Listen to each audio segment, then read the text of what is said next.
আসসালামু আলাইকুম। প্রিয় শিক্ষার্থীবৃন্দ, আশা করি আল্লাহ পাকের মেহেরবানিতে সকলেই ভালো আছো। আজ বিবিএ অষ্টম সেমিস্টার মেজর ফিনান্সের security analysis and portfolio management সাবজেক্টের দ্বিতীয় চ্যাপ্টারে ইনভেস্টমেন্ট সেটিং প্রথম লেকচারে একটা বিষয় অঙ্ক নিয়ে আলোচনা করব, যে অঙ্কের মাধ্যমে আমরা শিখতে পারবো কিভাবে arithmetic mean, standard deviation, coefficient of variance এবং জিওমেট্রিক মিন ক্যালকুলেশন করা যায়। তাহলে শুরু করি।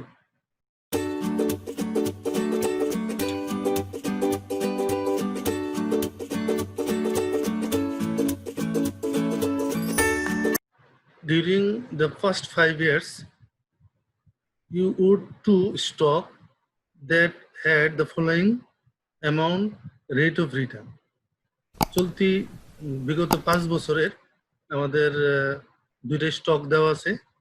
একটা স্টক হচ্ছে স্টক টি, একটা স্টক হচ্ছে স্টক বি।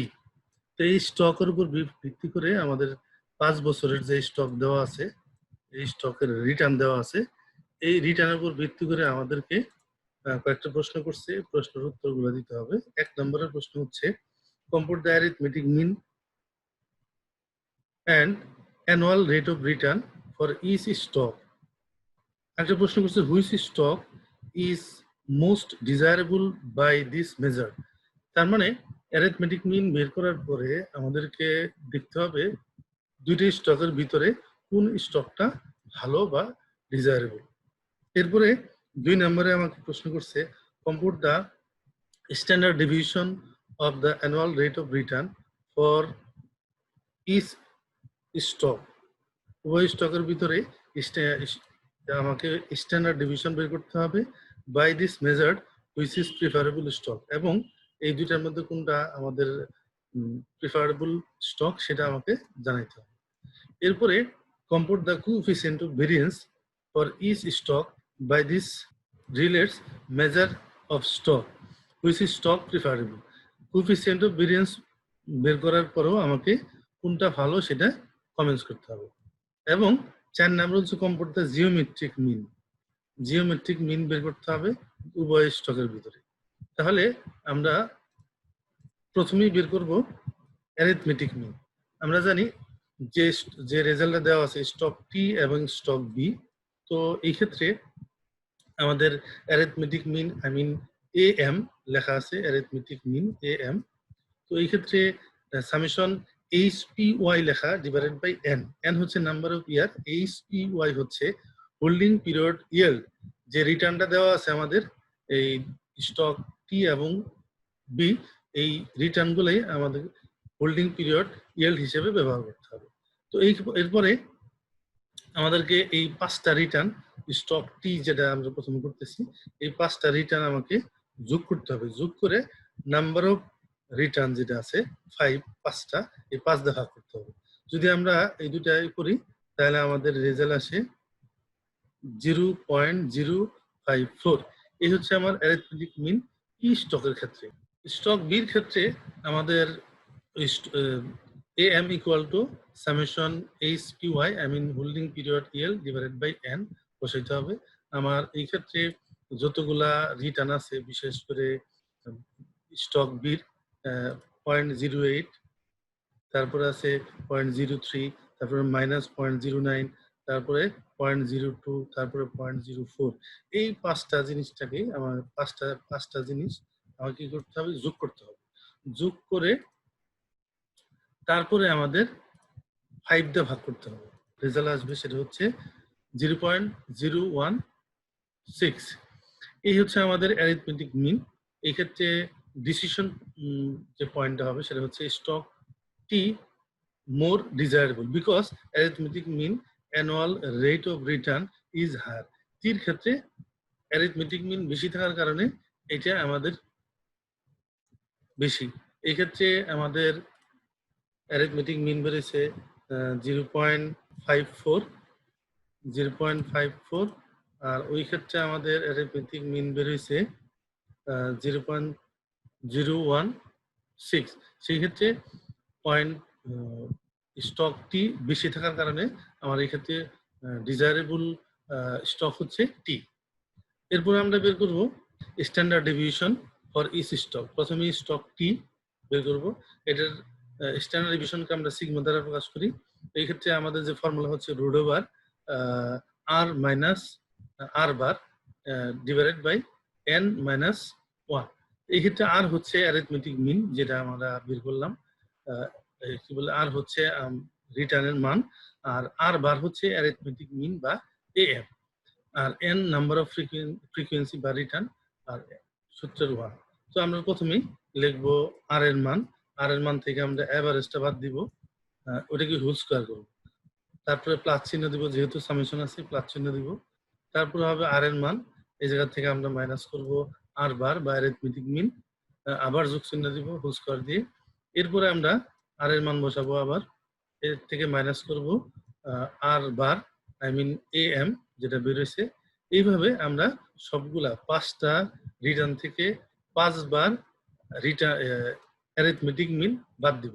বাদ দেওয়ার পরে ওটাকে স্কোয়ার করব, সবগুলো সামেশন করে 5 মাইনাস 1 নিচে 4 হবে।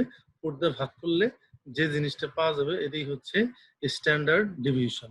এটা মান হবে 0.1282 1282। এই হচ্ছে স্টক টি।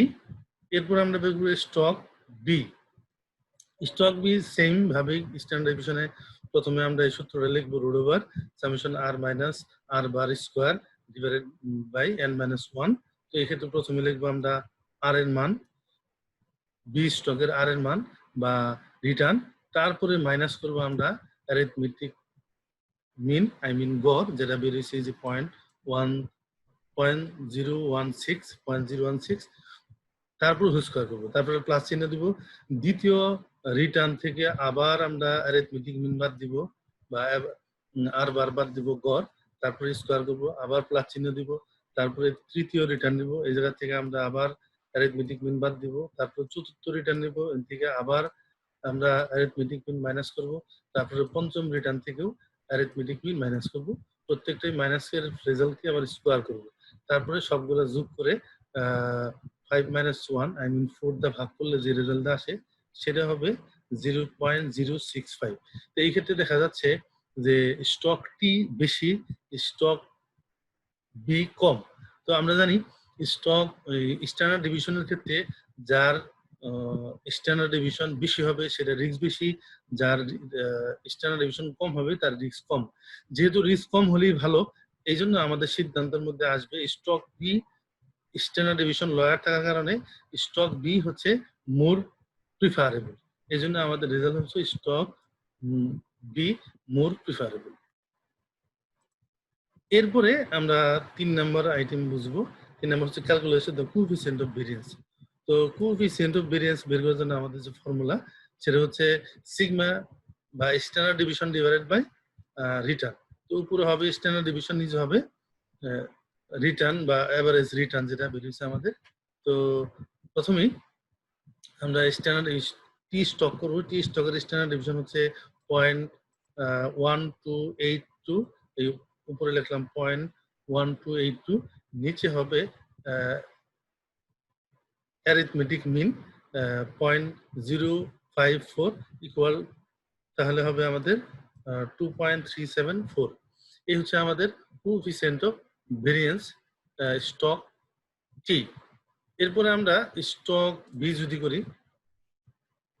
স্টক বির ক্ষেত্রে আমাদের এই ক্ষেত্রে স্ট্যান্ডার্ড ডিভিশনের মান 0.0635। এটা হচ্ছে আমাদের স্ট্যান্ডার্ড ডিভিশন, যেটা আমরা একটু বের করলাম। এরপরে অ্যারিথমেটিক মিন যেটা বের করছি 0.016। এই স্ট্যান্ডার্ড ডিভিশনকে অ্যারিথমেটিক মিন দিয়ে ভাগ করলে যেটা বের হয় সেটা হচ্ছে 3.97। এটাই হচ্ছে আমার কোএফিসিয়েন্ট অফ ভেরিয়েন্স। তো কোএফিসিয়েন্ট অফ ভেরিয়েন্সের মধ্যেও যেটা রেজাল্ট কম হবে সেটা ভালো, আর যেটা রেজাল্ট বেশি হবে সেটা রিস্ক বেশি। স্টকটি উড বি মোর প্রিফারেবল, তার মানে স্টকটি এই জায়গায় স্ট্যান্ডার্ড ডিভিশন কম থাকার কারণে এক্ষেত্রে স্টকটিটা বেশি প্রিফারেবল। এরপরে আমরা দেখব 4 নম্বরে calculation of geometric mean of return for each stock for T stock. এক্ষেত্রে জিওমেট্রিক মিনের যে ফর্মুলা আছে সেটা হচ্ছে পাই এইচপিআর পাওয়ার 1/mn - 1। তো HPR হচ্ছে হোল্ডিং পিরিয়ড রিটার্ন। তো আমাদের হোল্ডিং পিরিয়ড ইয়েল্ড আমরা পাইছি ডাকের ভিতরে, এটা হলো হোল্ডিং পিরিয়ড ইয়েল্ড। এর সাথে আমরা যদি 1 যোগ করি তাহলেই হবে হোল্ডিং পিরিয়ড রিটার্ন। তো এই দুটো যোগ করলাম, তারপরে গুণ চিহ্ন দিব। এটা আবার রিটার্নের সাথে, প্রথম রিটার্নের সাথে 1 যোগ করলাম, দ্বিতীয় রিটার্নের সাথে 1, তারপরে 1 এর সাথে তৃতীয় রিটার্ন, 1 এর সাথে চতুর্থ পঞ্চম রিটার্ন। এইভাবে সবগুলা যোগ করে গুণ করব। গুণফলকে 1/5 লিখবো, কারণ n এর মান 5। তারপরে সূত্রের -1, এটা ক্যালকুলেশন করলে যেটা বের হয় সেটা হচ্ছে 0.04757। এটা হচ্ছে আমার জিওমেট্রিক মিন। অনুরূপভাবে যদি আমরা স্টক বি করি, সেই ক্ষেত্রে একই ফর্মুলা। প্রথমে আমাদের 1 এর সাথে রিটার্ন যোগ করব, তারপরে গুণ চিহ্ন দিব, আবার 1 এর সাথে দ্বিতীয় রিটার্ন যোগ করব, তারপরে গুণ চিহ্ন, তারপরে 1 এর সাথে তৃতীয় রিটার্ন যোগ করব। যেহেতু তৃতীয় রিটার্নের রেজাল্ট মাইনাস ফিগারে আছে, সেই জন্য প্লাস মাইনাসে মাইনাস হলো। এরপরে আবার চতুর্থ রিটার্ন 1 এর সাথে যোগ করব, পঞ্চম রিটার্ন 1 এর সাথে যোগ করে গুণ দিব, তারপরে 1/5 লিখব, যেহেতু n এর মান হলো 5, তারপরে -1। এইভাবে অঙ্ক করলে আমাদের যে রেজাল্ট আসে 0.0145435। তাহলে এই ক্ষেত্রে আমাদের জিওমেট্রিক মিন স্টকটির ক্ষেত্রে একটু বেশি আছে এবং স্টক বির ক্ষেত্রে একটু কম আছে। সো স্টকটি has more desirable than stock B, কারণ টির মান বড় আছে বির মান অপেক্ষা। এই জন্য যেটা বেশি জিওমেট্রিক মিন বা অ্যারিথমেটিক মিন উভয়ের ক্ষেত্রেই যেটা বেশি হবে সেটা হচ্ছে প্রিফারেবল।